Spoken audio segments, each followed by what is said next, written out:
함께 보실 하나님의 말씀은 에베소서 6장 13절로 17절까지의 말씀입니다.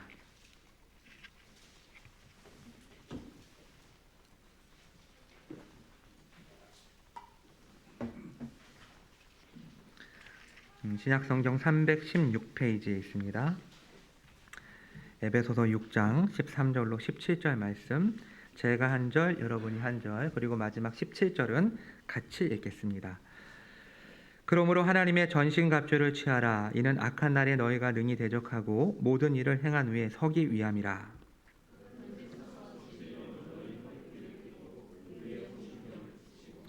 평안의 복음이 준비한 것으로 신을 신고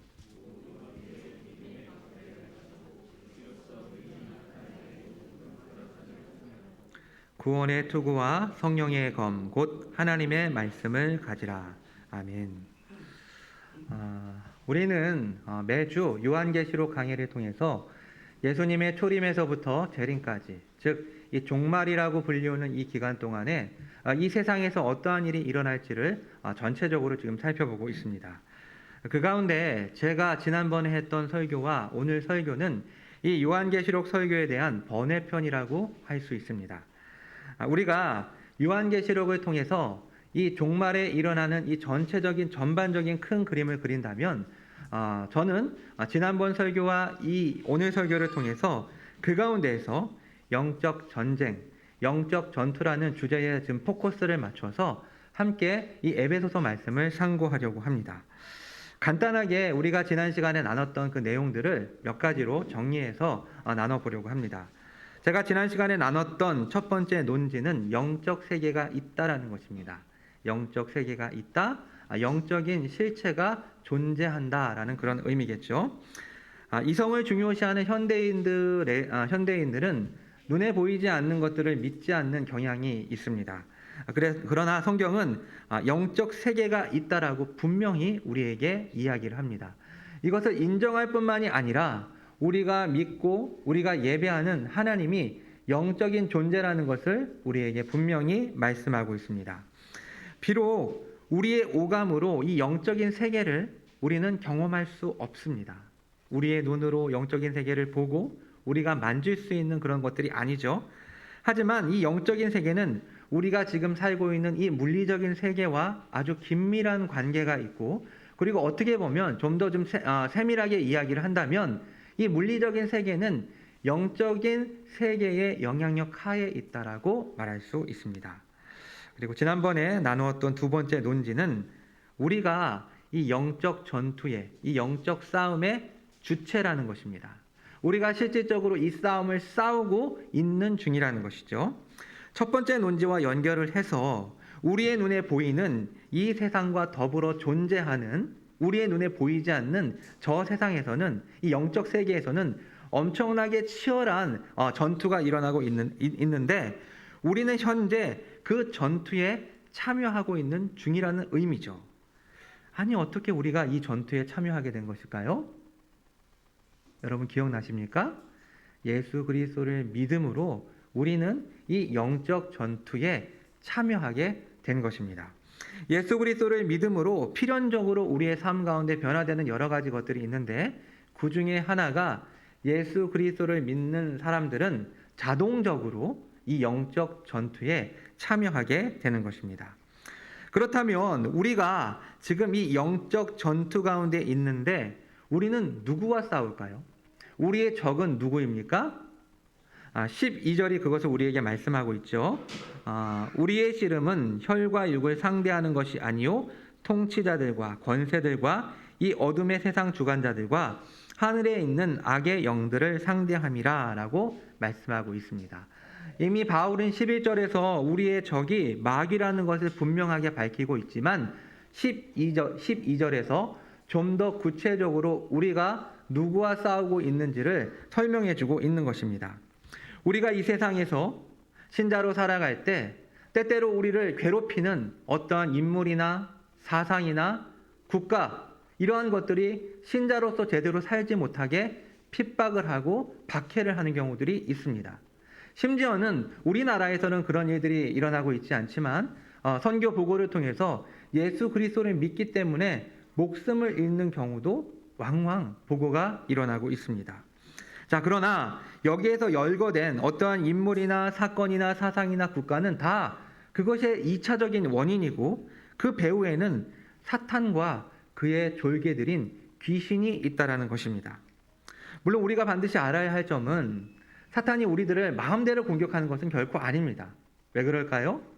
하나님이 온 우주를 창조하신 창조주이고 하나님께서 피조물과 피조물의 모든 행동을 섭리하시는 분이시기 때문에 하나님이시기 때문에 사탄이 이와 같은 일들을 할 수 있는 것은 하나님이 허용한 범위 내에서만 할 수 있다는 것입니다. 자, 여기까지가 우리가 지난 시간에 나누었던 내용이고 오늘 본문을 우리가 한번 살펴보려고 합니다. 지난 시간에 우리가 나누었던 말씀을 기초로 해서 자, 마귀가 무엇을 가지고 우리를 공격하는지 그리고 그렇다면 우리는 무엇을 가지고 이 마귀의 공격을 방어하고 역으로 마귀를 공격할 수 있는지 즉 마귀의 무기는 무엇이고 우리의 무기는 무엇인지를 생각해 보려고 합니다. 자, 그렇다면 마귀는 무엇을 가지고 우리를 공격할까요? 지난 시간에 잠깐 언급을 했지만 우리가 이 영적 세계에 대한 잘못된 오해 가운데 이 영적 세계를 하나의 판타지로 생각을 하는 경우들이 있다라고 이야기를 했죠. 이런 생각을 하게 될 경우에는 마귀가 우리의 눈에 보이진 않지만 막 불을 던지고 막 마법을 부려서 우리를 넘어뜨리게 하는 이런 경우들을 상상할 수 있겠지만 사실 그렇진 않습니다. 실제로 마귀가 사용하는 무기는 말입니다. 말. 예.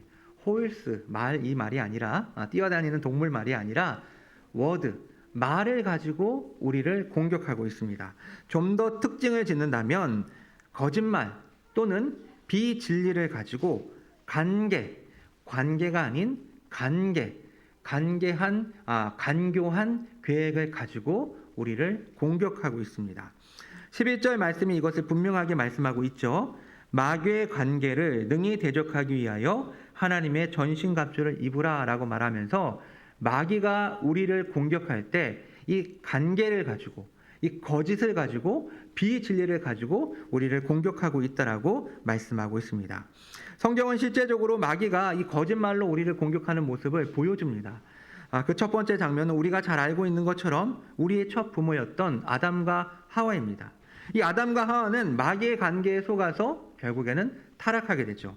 창세기 3장을 보면 하나님이 참으로 너희에게 동산 모든 나무의 열매를 먹지 말라 하시더냐라고 마귀는 이 뱀에게 들어가서 이 지금 아담과 하와를 속이려 하고 있습니다. 이와 같은 질문으로 그 아담과 하와의 마음을 흔들어 놓고 결국에는 너희가 결코 죽지 아니하리라라는 거짓말을 하게 됩니다. 그리하여 인류의 첫 부모였던 아담과 하와는 마귀의 거짓에 속아 결국에는 타락하게 되었습니다.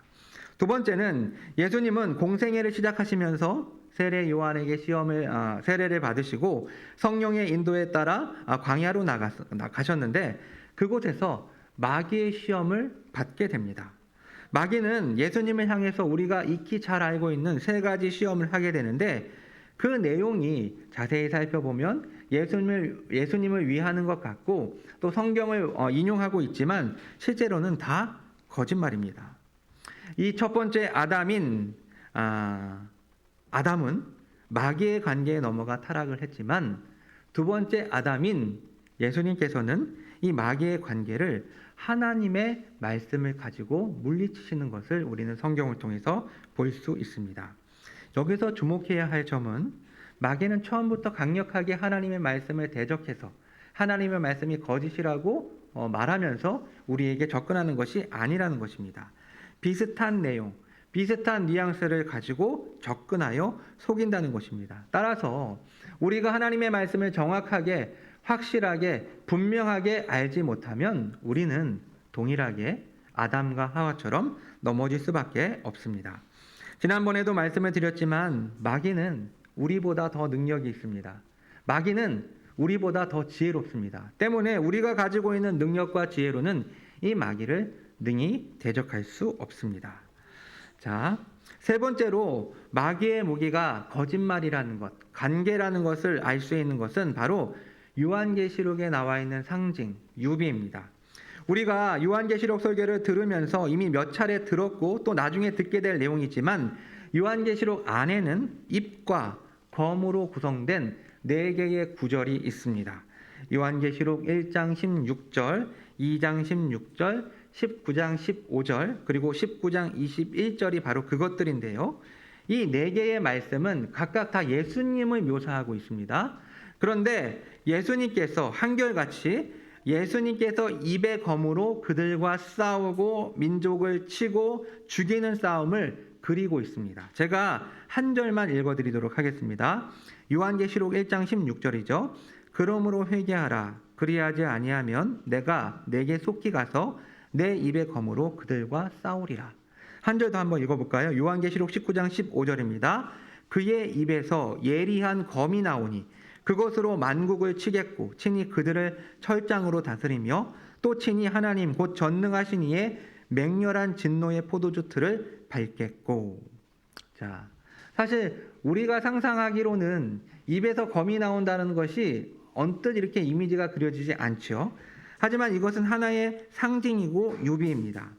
마귀와 싸우는 이 싸움은 결국에는 입에서 나오는 말씀으로 진리와 비진리, 참된 말씀과 유사 말씀의 싸움이라는 것을 우리는 이 비유를 통해서 분명하게 알 수 있습니다. 자, 이러한 이해 속에서 오늘 본문에 나오는 하나님께서 우리에게 마련해 주신 이 전신갑주는 무엇을 의미하는지 한 절 한 절 그 의미를 한번 살펴보도록 하겠습니다. 사도 바울은 오늘 본문 14절부터 17절에서 이 전신갑주를 설명하면서 모두 6개의 장비 및 무기를 우리에게 설명해 주고 있습니다. 그것들은 각각 허리띠, 호심경, 그리고 신발, 방패, 투구, 그리고 검이고 이 6가지 장비는 결국에는 진리와 의와 평안의 복음이 예비한 것, 믿음, 구원, 그리고 말씀을 상징하고 있습니다. 자, 그렇다면 하나님께서 우리에게 마련해 주신 이 전신갑주라는 것은 무엇을 의미하는지 한번 살펴보도록 하겠습니다. 가장 먼저 등장하는 것은 허리띠입니다. 14절 전반부를 보면요. 그런즉 서서 진리로 너희 허리띠를 띠고 라고 말씀하고 있습니다. 자, 로마 군인들이 착용을 하는 이 허리띠는 사실은 갑옷에 속한 것이 아니라 옷의 한 부분이었습니다. 고대 그리스 로마 사람들은 튜닉이라고 불리는 이 짧은 소매로부터 이 무릎까지 내려오는 그 긴 옷을 입게 되었는데 그때 이 가죽으로 만든 허리띠를 단단하게 동여매서 움직임이 편하게 하고 또 칼을 사용하지 않을 때는 이 허리띠에 장착을 하는 붙여놓는 그런 용도로서 이 허리띠를 사용했습니다. 그런데 바울의 가르침에 따르면 신자의 허리띠는 진리입니다. 여기서 먼저 진리라는 것은 2가지의 의미로 해석이 될 수가 있는데 첫 번째는 하나님의 진리, 즉 하나님의 계시의 말씀을 의미하고 두 번째는 인간의 진실한 마음이나 성실함으로도 해석할 수 있습니다. 이 진리가 정관사가 붙고 안 붙고에 따라서 하나는 하나님의 말씀으로 해석을 할 수도 있고 또 하나는 인간이 가지고 있는 어떠한 진실함과 성실성으로도 이 진리가 해석이 되는 것입니다. 그러나 우리는 이 진리를 해석하면서 이 2가지의 의미를 다 사용할 수 있습니다. 왜 그럴까요? 왜냐하면 인간 내면의 진실함이나 성실함은 하나님의 진리를 통하고서는 그것이 발생할 수 없기 때문입니다. 즉 하나님의 진리는 필연적으로 인간의 본성을 변화시켜서 성실하게 하고 진실하게 하기 때문에 우리는 이 진리를 해석함에 있어서 이 하나님의 계시와 인간의 진실함을 합쳐서 이거를 이해할 수 있게 되는 것입니다. 그래서 이 의미는 하나님의 진리에 대한 진지함, 성실함으로 우리는 바꾸어서 이해할 수 있습니다.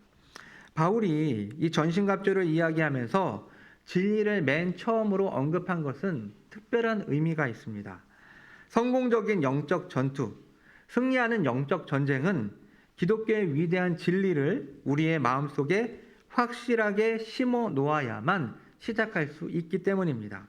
하나님에 대한 바른 진리가 없이는 우리의 이해 속에 그것이 심겨지지 않은 상태에서 전쟁터로 달려나가는 것은 굉장히 무모한 짓입니다. 여러분, 우리가 군대를 가더라도 맨 처음부터 군의를 전쟁터로 내보내지 않습니다. 일정 기간 동안에 훈련을 시켜서 이 사람이 사회 속에서 가지고 있었던 어떤 마인드나 그러한 생활 습관을 군인이 될 수 있는 그런 일정한 기간 동안을 통해서 만들어서 군인으로 이 전쟁터에 내보내는 것입니다. 마찬가지로 우리가 이 영적 전투에 참여를 하게 되는데 우리가 하나님에 대한 진리, 하나님에 대한 그 말씀에 대한 어떤 진실함이 없이 이 영적 전쟁터로 나가는 것은 굉장히 무모한 일이라고 할 수 있습니다. 두 번째는요, 호심경입니다. 호심경. 14절 후반부를 보면 의의 호심경을 붙이고 라고 기록되어 있습니다. 이 호심경이라는 것은 몸통을 보호하는 갑옷입니다. 자, 그런데 바울은 이 호심경을 의에 비유하고 있습니다. 진리처럼 이 의도 두 가지로 해석이 가능한데 하나는 예수 그리스도로부터 전가된 의라고 말할 수 있고 또 하나는 개인적인 의로운 행동, 성실한 행동으로 설명이 될 수 있습니다. 하나는 예수님으로부터 우리에게 전가된 의, 또 하나는 우리 개인의 의로운 의. 이 두 가지. 역시 마찬가지로 진리를 설명했던 것과 마찬가지로 사실 진정한 의는 우리의 힘으로는 행할 수 없죠. 예수님을 믿음으로 하나님께서 우리를 의롭다 칭해 주심으로 우리는 비로소 의인의 삶을 시작할 수 있게 되는 것입니다. 이와 같은 의미로 우리는 이 두 가지 의미를 같이 합쳐서 이 의라는 것은 예수님이 우리에게 의를 주셨기 때문에 우리가 의로운 삶을 살 수 있다라는 개념으로 이해할 수 있습니다. 신자는 이 세상을 살아가면서 마귀로부터 끊임없이 공격을 당합니다. 마귀가 우리의 양심을 고소하고 정죄할 수 있는 거리는 너무나도 많이 있습니다. 그러나 로마서 8장 1절이 우리에게 말씀해주고 있는 것처럼 그리스도 예수 안에 있는 자에게는 결코 정죄함이 없습니다. 정죄함이 없기 때문에 우리가 방탕한 삶을 살아야 하는가? 결코 그렇지 않죠.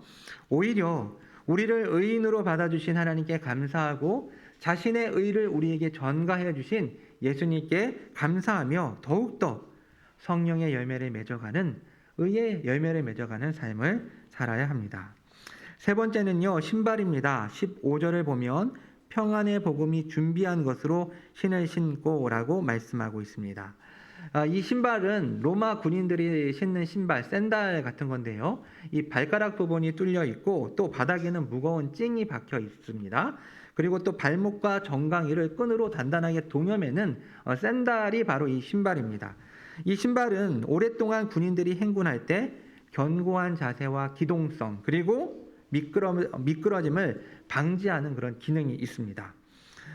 영적 전투에서 이 신발은 복음 전도를 의미합니다. 마귀는 복음을 두려워하고 무서워합니다. 자, 마귀가 복음을 무서워하고 두려워하는 이유는 뭘까요? 복음은 구원을 받은 사람들에게는 복된 소식이고 기쁨의 소식이지만 멸망을 당하는 자들에게는 이 복음은 심판의 메시지요, 저주의 메시지이기 때문에 그것을 두려워하고 무서워합니다. 따라서 복음을 받은 자들은 그 복음을 증거함으로 여전히 마귀의 폭정 아래에 있는 사람들을 구원하기 위해 이 복음의 신발끈을 단단히 조여매어야 하는 것입니다. 네 번째는 방패입니다. 16절의 전반부를 보면 모든 것 위에 믿음의 방패를 가지고 이로써 능히 악한 자의 모든 불화살을 소멸하고 라고 말씀하고 있습니다. 방패는 크게 두 가지의 종류가 있는데요. 하나는 아주 작은 둥근 방패로서 몸의 일부를 막는 방패가 있고 오늘 본문에서 사용되는 이 단어의 방패는 굉장히 큰 직사각형 모양의 방패입니다.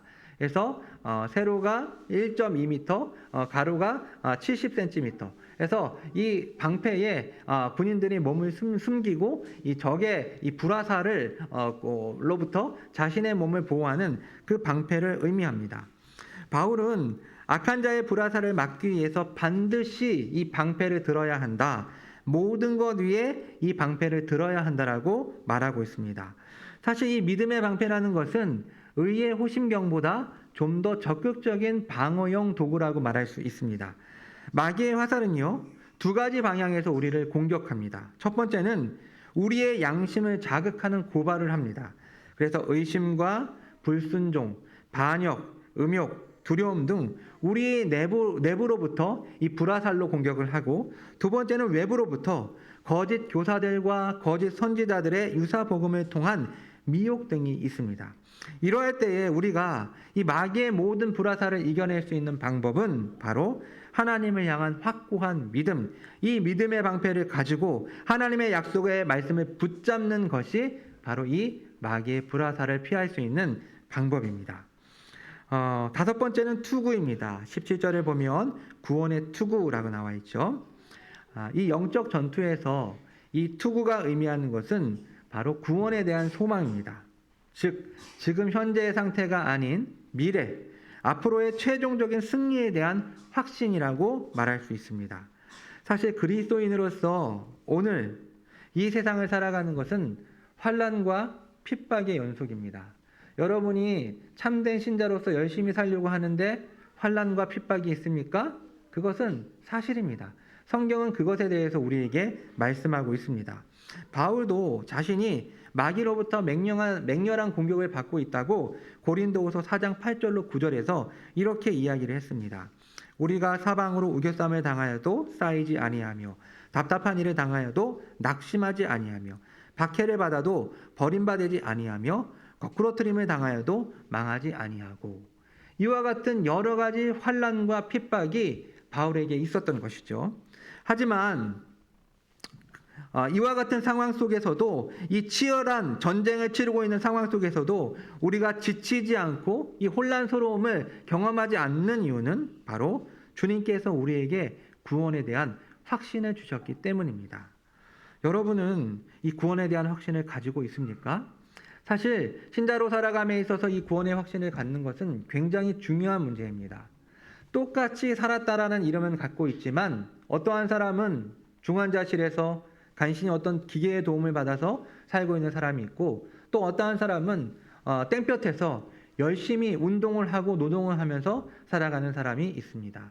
둘 다 살아있는 존재이지만 삶의 질은 확연하게 다를 수밖에 없습니다. 구원의 확신을 갖고 있는 사람과 그렇지 못한 사람의 차이가 이와 같습니다. 내가 신자이지만 나는 만약에 구원에 대한 확신이 없다라면 마치 중환자실에서 어떠한 도구의 기계의 도움을 받아서 살아가고 있는 인생과 별다른 차이가 없을 것입니다. 조금이라도 사탄의 공격이 있을 경우 두렵고 떨리는 마음으로 후퇴할 수밖에 없는 것이죠.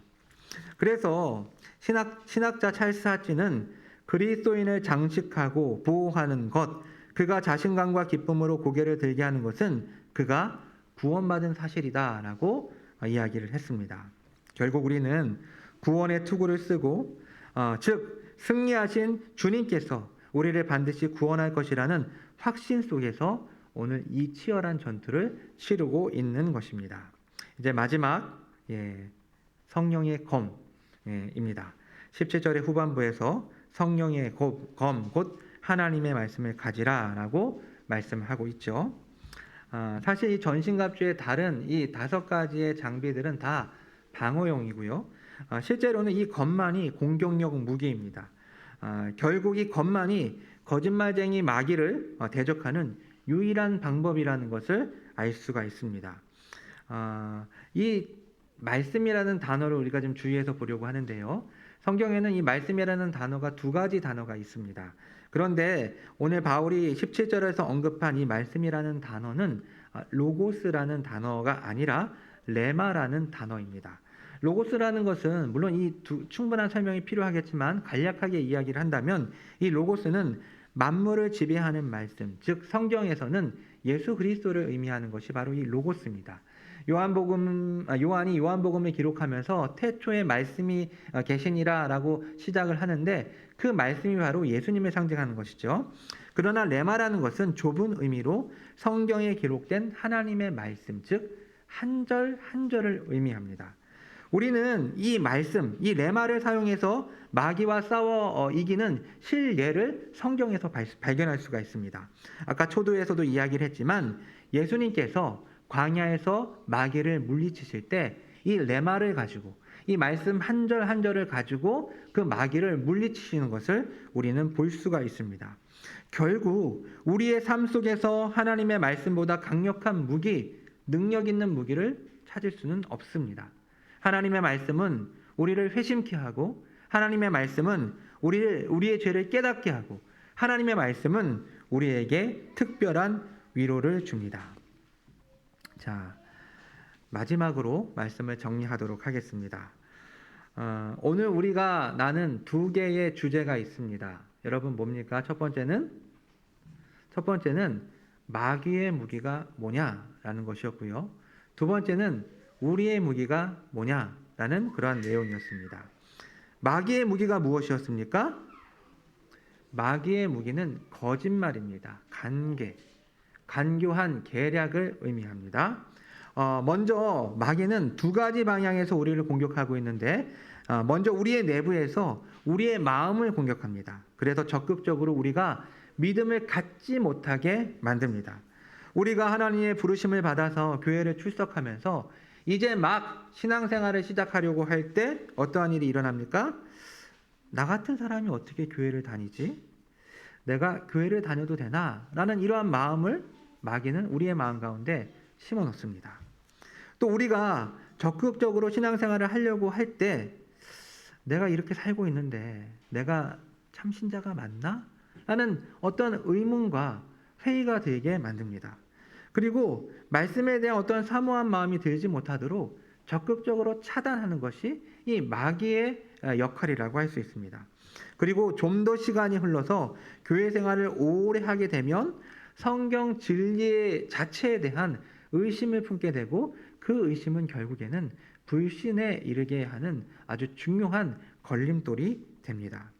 이처럼 마귀는 우리의 마음에 간교한 거짓말을 던져서 우리를 넘어뜨리려 합니다.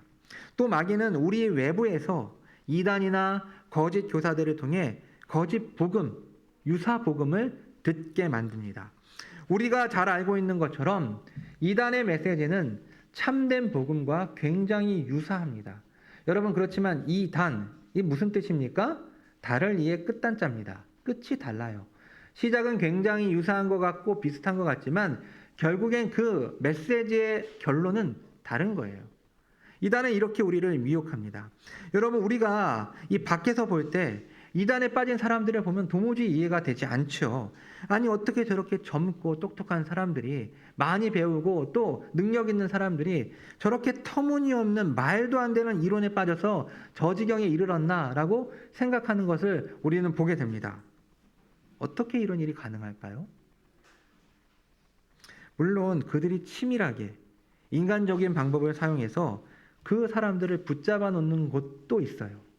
예전에 제가 섬겼던 교회의 한 가족이, 그 성도의 가족이 이런 이단에 빠졌는데 거기서 빠져나오지 못하는 이유 뭘까요? 이론의 공교함? 참된 신앙? 결코 아닙니다. 인간적인 관계예요. 사람들이 간이고 쓸기고 모든 걸 다 빼주니까 이 사람들한테 은혜를 입었기 때문에 자신은 이 공동체를 배반할 수 없다라는 거예요. 물론 이러한 인간적인 어떠한 요인들도 그 사람들이 거기에 빠지게 되는 어떠한 요인이 되겠지만, 실제적으로는 분명 거기에는 마귀의 미혹이 있기 때문에 사람들이 그런 지경에 이르게 되는 것입니다. 뭔가 씌인다고 하죠. 저는 그런 뭔가 씌임의 현상들이 마귀를 통해서 분명하게 일어난다라고 믿습니다. 두 번째는요, 이런 이단뿐만이 아니라 더 가슴 아픈 일인데, 정성교단 내에서 정규적인 신학교육을 받은 목회자들을 통해서 거짓 복음이 전파되는 것입니다. 당연히 그와 같은 교회에 소속된 교우들은 아무런 의심 없이 목회자들을 통해 선포된 말씀을 받아들이고 믿게 될 것입니다. 적지 않은 리더들이 하나님의 말씀에 게으르게 되고 기도하지 않게 되고 또 어떠한 욕망에 사로잡혀서 교회가 이 땅 가운데서 하나님의 거룩함을 드러내야 하는 것이 마땅하고 그것이 교회의 목표가 되어야 하는데 어느 순간부터 교회를 성장시키고 교회를 크게 하는 것이 목적이 되어지면서 결국 하나님의 말씀이 아닌 세속의 이론이 그 말씀의 자리를 대체할 수밖에 없고 강단에서 선포되는 것은 하나님의 말씀이 아닌 기독교적 처세술과 성공 이론이 강연될 수밖에 없는 것입니다. 사랑하는 성도 여러분, 이것이 다 마귀가 원하는 바이고 또 이를 위해 마귀는 끊임없이 우리의 내부와 외부를 거짓말을 가지고 공격하고 있습니다. 그렇다면 우리는 이 마귀의 공격에 어떻게 대처해야 할까요? 바로 하나님이 우리에게 마련해 주신 전신갑주를 입어야 합니다. 방금 전까지 우리는 이 전신갑주의 이 6가지의 내용들이 각각 어떠한 의미를 하고 있는지 성경적으로 주의를 했습니다. 그런데 마귀가 우리를 공격하는 무기가 거짓말이고 비진리라는 것을 전제로 좀 더 구체적으로 이 전신갑주를 적용해 본다면 이 마귀의 비진리에 우리의 참된 진리인 성경을 대입시켜서 이 전신갑주를 아주 간략하게 재해석할 수가 있습니다. 그래서 진리의 허리띠라는 것은 하나님의 말씀이 진리라는 것을 분명하고 확실하게 깨닫는 것을 의미하고, 의의 호심경이라는 것은 이신칭의에 대한, 이 교리에 대한 분명한 깨달음을 의미하고, 평안의 복음이 준비한 신이라는 것은 복음을 전하는 전도 활동을 얘기하는 것이고, 믿음의 방패라는 것은 하나님의 약속에 대한 굳센 믿음이며, 구원의 투구라는 것은 구원의 확신, 성령의 검이라는 것은 구체적인 상황에 실제적인 적실하게 하나님의 말씀을 적용하는 것이 바로 이 전신갑주의 전체적인 의미라고 할 수 있습니다. 그래서 아주 간결하게 간략하게 이 하나님의 전신갑주를 한 문장으로 요약을 한다면 진리인 하나님의 말씀에 대한 참된 깨달음과 실제적인 적용이라고 할 수 있습니다. 사랑하는 성도 여러분, 결국 우리가 이 영적 전투를 행하는 가운데 이 눈에 보이지는 않지만 이 치열한 영적 전투 가운데서 우리가 살아남을 수 있는 방법은 하나님이 마련해 주신 전신갑주, 즉 이 성경의 말씀을 정확하고 분명하고 확실하게 이해하고 믿고 그것을 적용하는 것입니다. 규칙적으로 성경을 읽고 무엇보다 날마다 그리고 매 순간 하나님의 말씀에 노출되어 어떠한 상황 가운데서도 하나님의 말씀을 적용할 수 있는 그와 같은 능력이 우리 안에 있어야 합니다. 죄 없으신 예수님도 마귀의 시험에 이 레마를 가지고 그 신명기 말씀 한 절 한 절을 가지고 그 마귀를 물리쳤습니다. 여러분, 희미하게 알아서는 안 됩니다. 분명하고 확실하게 알아야 됩니다. 아담과 하하가 왜 넘어졌습니까? 아담과 하하가 분명하게 하나님의 약속, 그 말씀을 정확하게 그 뱀에게 제시하지 못했기 때문에 그의 유도신문에 넘어가게 된 것이고, 그의 거짓말을 진리라고 받아들이면서 결국에는 타락할 수밖에 없게 된 것입니다. 사실 설교를 준비하면서 많은 주석들이 성경 암송에 대한 중요성들을 이야기를 하고 있는 것을 읽을 수 있었습니다. 사실 우리가 그 말씀을 우리의 실제적인 삶 가운데 대입시킴에 있어서 가장 좋고 가장 확실한 방법은 우리가 그냥 주기적으로 성경을 암송하는 거죠. 성경 자체를 우리의 삶 속에서 암송하면서 어떠한 상황과 어떠한 형편 속에서 그 말씀을 즉각적으로 사용할 수 있는, 적용시킬 수 있는 상태로까지 우리가 나아가야 한다는 것을 많은 주석가들이 이야기를 합니다.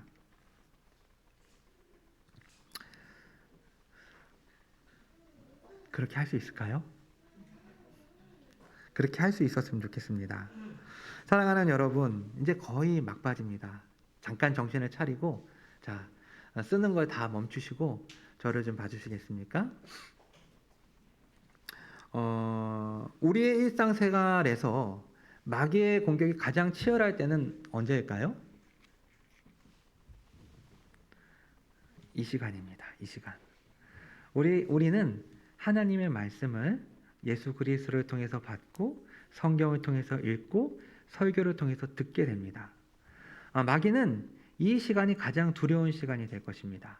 만약에 강단에서 바른 메시지, 바른 하나님의 말씀이 선포되는 그 순간이 마귀에게 있어서는 굉장히 치명적인 시간이 될 것입니다. 끔찍히 싫어하는 시간이 될 것입니다. 그렇다면 마귀의 1차적인 공격 대상은 누구일까요? 우리 모두를 다 공격하지만 1차적인 공격 대상은 바로 말씀을 선포하는 목회자가 될 것입니다. 목회자들은 설교를 준비하는 시간부터 선포하는 시간까지 치열한 마귀의 공격에 노출되어 있습니다. 그래서 말씀을 공부하고 연구할 때 그 말씀이 제대로 이해되지 못하게 하고, 또 설교자에게 있어서 가장 치명적인 건 뭔지 아세요? 이쯤 하면 됐지 않나라고 만족하는 거거든요. 더 깊이, 더 온전하게 그 말씀을 파악하기 위해 애쓰고 노력해야 되는데, 어느 순간에 딱 이 정도만 하면 됐다, 이 정도만 해도 그냥 설교로 써먹을 수 있겠다라는 이러한 생각들을 마귀는 설교자의 마음 가운데 심어줍니다. 또 설교라는 것이 진리가 인격을 통해서 전달되는 것인데, 설교자의 삶을 무너뜨려서 바르게 하나님의 말씀을 선포하지 못하게 하는 것, 이것이 바로 마귀의 공격 방법입니다. 또한 목회자뿐만이 아니라 직접적으로 말씀을 상고하는 회중들을 마귀는 공격합니다. 말씀을 듣는 회중들이 이 말씀을 제대로 받지 못하도록 여러 가지 산란한 생각들을 주는 거죠.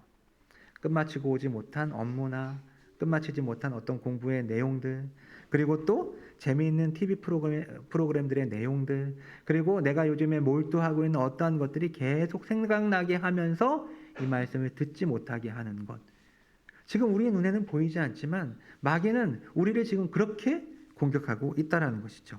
또 전날부터 열심히 달리게 함으로써 우리의 육체를 피곤하게 만들어서 졸립게 만드는 것.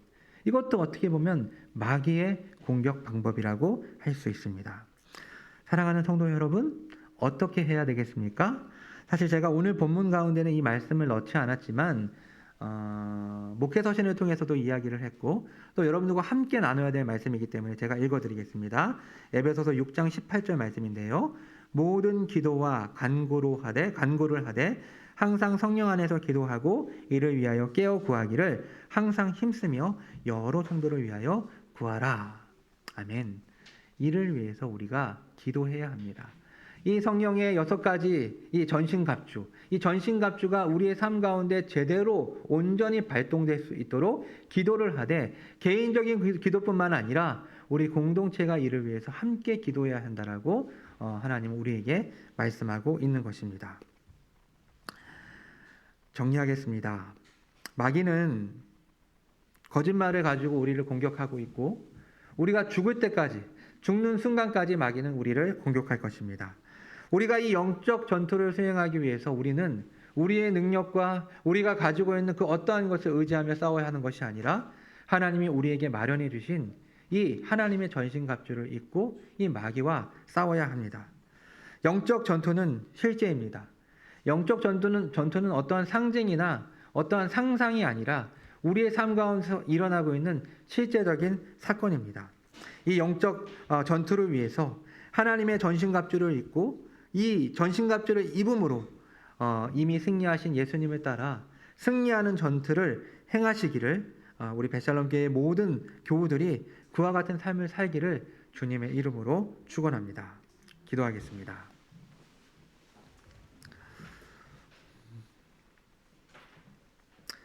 하나님 아버지, 짧은 시간 우리가 실제로 이 영적 전투를 치르고 있고 마귀가 거짓말로 우리를 미혹하고 때문에 우리가 하나님의 전신갑주를 입어야 한다라는 이 메시지를 우리에게 허락하여 주시니 참으로 감사를 드립니다. 하나님, 사랑하는 성도들이 머리로 이 사실을 분명하게 이해하고 우리의 삶을 통해서 기도함으로 아버지 하나님, 이 영적인 실체들을, 영적인 싸움을 우리의 삶 가운데서 느끼고 치열하게 하나님이 주신 전신갑주를 입고 싸워나가는 우리 모든 베셀럼의 성도들이 될 수 있도록 인도해 주시옵소서. 이 모든 말씀 예수 그리스도의 이름으로 기도합니다. 아멘.